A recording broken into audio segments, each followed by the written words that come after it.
বহুপদী রাশিকে বহুপদী রাশি দ্বারা গুণ, অর্থাৎ দেখো এই যে কিন্তু একটা বহুপদ, কারণ এখানে প্লাস এবং এখানে মাইনাস, একটা পদ, দুইটা পদ, তিনটা পদ, প্লাস এবং মাইনাস কিন্তু প্রায় তিনটা পদকে আলাদা করছে, এখানে প্লাস এবং হচ্ছে মাইনাস। তো এখন আমরা যে এখানে আর একটা পদ, এই তিনটা পদ, এটা এখানে দেখো এই যে একটা পদ, দুইটা পদ, তিনটা পদ, অর্থাৎ এখানে বহুপদ অর্থাৎ তিনটা পদ, একটা ও তিনটা পদ দুইটাকে আমরা গুণ করব। এই গুণ করার ক্ষেত্রে আমরা প্রথমে কি করব, 3x² সাথে এই প্রত্যেকটাকে গুণ করব। তাহলে তাহলে 3x² এবং 2x² যদি গুণ করি, 3 আর 2 6, এবং x এবং হচ্ছে x স্কোয়ার, তাহলে কত হবে x⁴। দেখো 3x² আগে প্লাস, 2x² আগে কিন্তু প্লাস, প্লাসে প্লাসে এখানে কিন্তু সাইন প্লাস হবে, প্লাস দেওয়া লাগবে না। এরপর হচ্ছে 3x² এর সাথে আমি গুণ করব 3x কে। এখন দেখো 3x আর হলো 3x², 3 আর 3, 3 3 9, ঠিক আছে। আর x² এবং x গুণ করলে কত হবে x3, এগুলো কিন্তু আগে শিখিয়েছিলাম।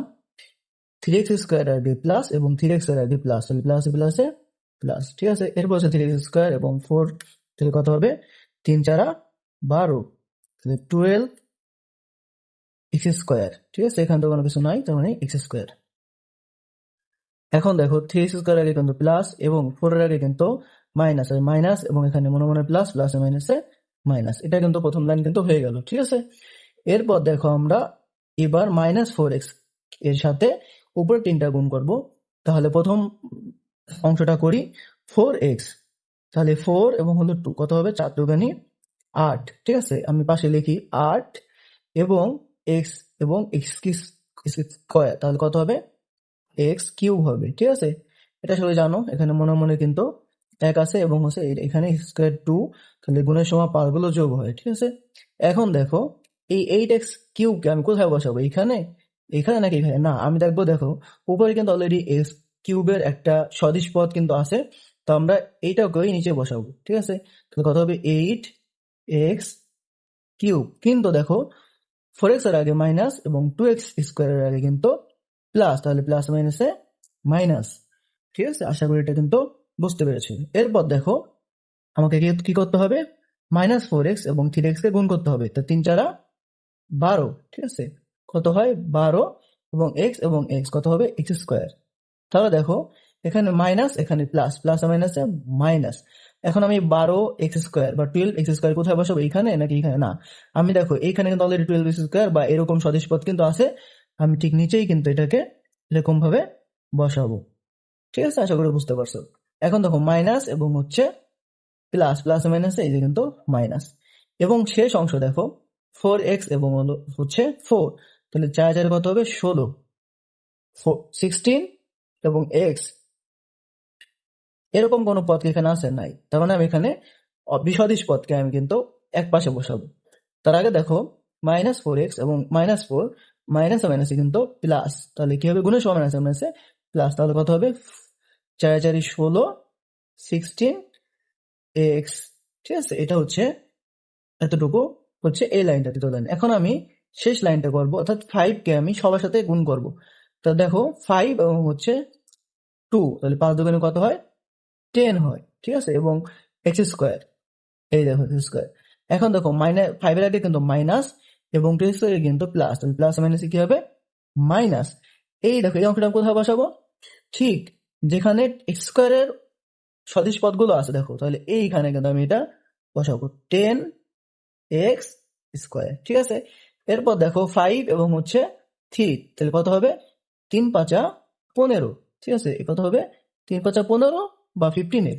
এখন দেখো 5 এর আগে মাইনাস, এটা কিন্তু প্লাস, প্লাসে মাইনাসে কত হবে মাইনাস, মাইনাস 15x। দেখো এখানে কিন্তু অলরেডি 16x কিন্তু আছে, তার মানে সদিশ পদ একই রকম, মানে এখানে 16x, এখানে 15x, তার মানে দুটোই কিন্তু এক, মানে সদিশ পদ। তাহলে আমি কিন্তু এখানে নিচে বসাবো 15x। এরপর দেখো 5 এবং হচ্ছে 4, এটা গুণ করতে কত হবে 4 5 20, আর মাইনাস মাইনাসে প্লাস, তাহলে +20 কোথায় বসবে +20, কিন্তু যেহেতু এটা +20 বা এরকম শুধুমাত্র 20 বা এবং সংখ্যা কিন্তু কোথাও এরকম নাই, তার মানে আমি এটা পাশে বসাবো, ঠিক আছে। এখানে 20 থাকলে এরকম। এখন আমি দাগ দিব এখানে। এখন দেখো আমি স্বাভাবিকভাবে কিন্তু যোগ করবো, দেখো 6x4 6^4। এবার দেখো 9টা হলো এক্স কিউব এবং 8টা হচ্ছে এক্স কিউব। তাহলে কি হবে, আমি জানি কি দুই রকম সাইন প্লাস এবং মাইনাস, তার মানে কি এখানে বিয়োগ করতে হবে। এখন দেখো বিয়োগ করে কত থাকে, 8 থেকে 9 থেকে 8 বাদ দাও, থাকে 1, মানে 1x³ লেখা যা কথা এবং না লেখা কি কথা, অর্থাৎ এক না লিখলেও কিন্তু হবে। তাহলে আমি কি লিখবো, শুধু শুধু x³ আমাদের মনে হয় এক আছে ধরে নিবো আর কি। এখন দেখো আমি বলছিলাম দুইটা চিহ্ন একরকম বিপরীত থাকলে এখানে প্লাস এবং হচ্ছে মাইনাস, দুইটা হচ্ছে ভিন্ন সাইন। তাই ভিন্ন সাইন থাকলে কি করতে হয়, বা বিপরীত চিহ্ন থাকলে কি করতে হয়, বিয়োগ করতে হয়। আমরা বিয়োগ করলাম, এখন যে মানটা বড় তার সাইন বসাবো, অর্থাৎ এখানে কিন্তু মানটা বড় কার, মানটা বড় হচ্ছে প্লাসের।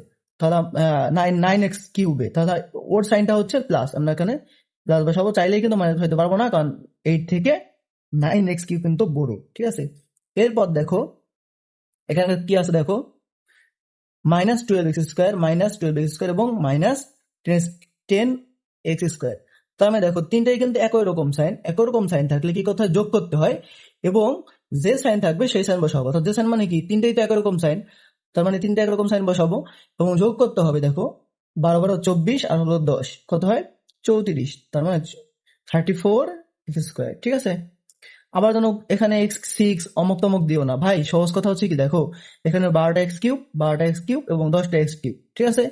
10টা আম 10টা আম 10টা আম, 12টা আম 12টা আম এবং 10টা আম, ঠিক আছে, একরকম। কিন্তু এখানে যদি x³ থাকতো তাহলে কিন্তু আমি যোগ করতে পারতাম না, কারণ ধরো x³ ধরো এখানে লিচু, 10টা লিচু 10টা আম যোগ করে একসাথে করা যাবে না, ঠিক আছে, আলাদা আলাদা রাখতে হবে।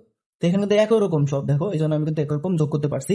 তার মানে দেখো 12টা x² এবং 10টা x², তার মানে কি 34টা x² এবং সাইন আছে কি মাইনাস মাইনাস দেবো, ঠিক আছে। এরপর দেখো এখানে কিন্তু 16x এবং হচ্ছে 15x।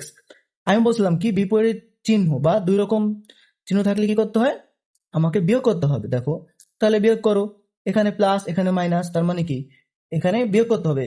16x থেকে যদি 16টা x থেকে যদি আমি 15টা x বাদ দিই তাহলে থাকে মাত্র একটা x। এই এক লেখা লাগে না, আমার মনে মনে এক থাকবে, আমরা ধরে নিবো আর কি, ঠিক আছে। কোনো কিছু না মাইনা আমি, তার মানে তার সাথে কিন্তু আল্লাহ আছে বা এক আছে, ঠিক আছে, আমরা ধরে নেবো যে এখানে কিন্তু মনে মনে এক আছে। এবং দেখো এখানে মান বড় কার, 16x নাকি 15x, অবশ্যই 16x যেটা বড়। আমি বলেছিলাম যে দুই রকম চিহ্ন থাকলে কি করতে হয়, বিয়োগ করতে হয় এবং বিয়োগের এবং এটা করার পরে আমাদের যে সাইনটা বড়, যার মানটা বড় তার মানের সাইনটা বসাবো। তার মানে এখানে 15x এর সাইন কিন্তু বসানো যাবে না, বসাবো হলো 16x এর সাইন, তার মানে এটা কি হবে প্লাস, ঠিক আছে। এবং লাস্টে দেখো কি আছে, কত আছে 20, ঠিক আছে। এটাই হচ্ছে এই ম্যাথটার আনসার। আশা করি তোমরা বুঝতে পারছো, এটাই কিন্তু গুণফল।